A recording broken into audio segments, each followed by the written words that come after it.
That night, as darkness fell, New York City was no longer its usual bustling self. The streetlights cast faint reflections on the wet sidewalks, and the cold rain made the air even more foreboding. It was then that a group of curious and brave college students decided to enter one of the most infamous places no one dared to speak of, St. Joseph's Abandoned Hospital. This hospital was no stranger to the people of New York. Urban legends of lingering spirits, eerie breathing sounds echoing through the halls at night, had turned it into a local ghost story hotspot. But for these students, it was an opportunity to challenge their courage. Four of them, filled with curiosity and a touch of excitement, decided to explore it despite the eerie rumors. The group consisted of Anna, a student obsessed with the supernatural, Jake, who never believed in anything beyond the scientific, Sarah, a fragile girl eager to prove herself, and Mark, a daring guy always looking for new experiences.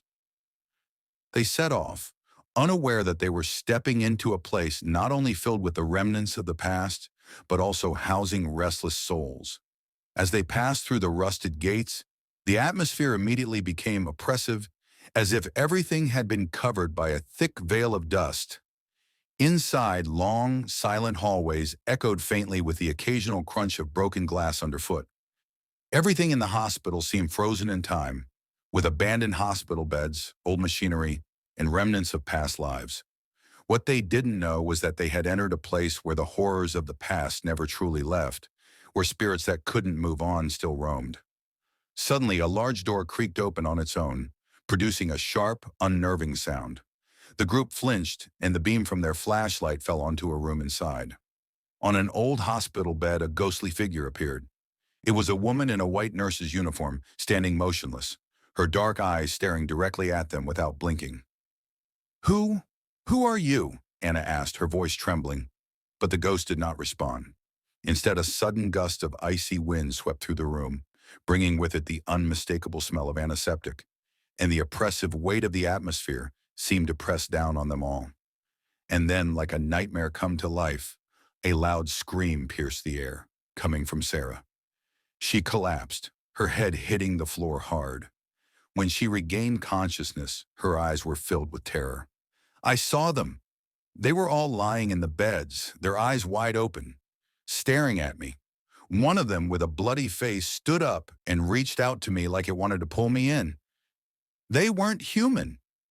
Anna and Jake hurriedly helped Sarah to her feet, but when they turned back, the woman in the nurse's uniform was gone, as if she had never existed.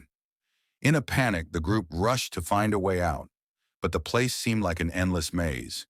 Every turn they took led them back to where they started. Doors opened, then shut again. There was no escape.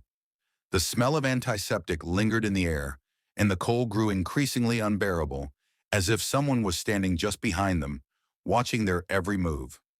Only when Anna, Jake, and Mark were on the verge of exhaustion did they finally spot a faint light coming from the main entrance.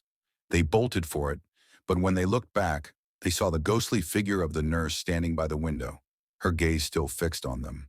Her arm waved gently, as if to say goodbye. The next day, the group left New York, but the horrifying images from that night would haunt them forever. To this day, St. Joseph's Hospital still stands there, but no one dares enter.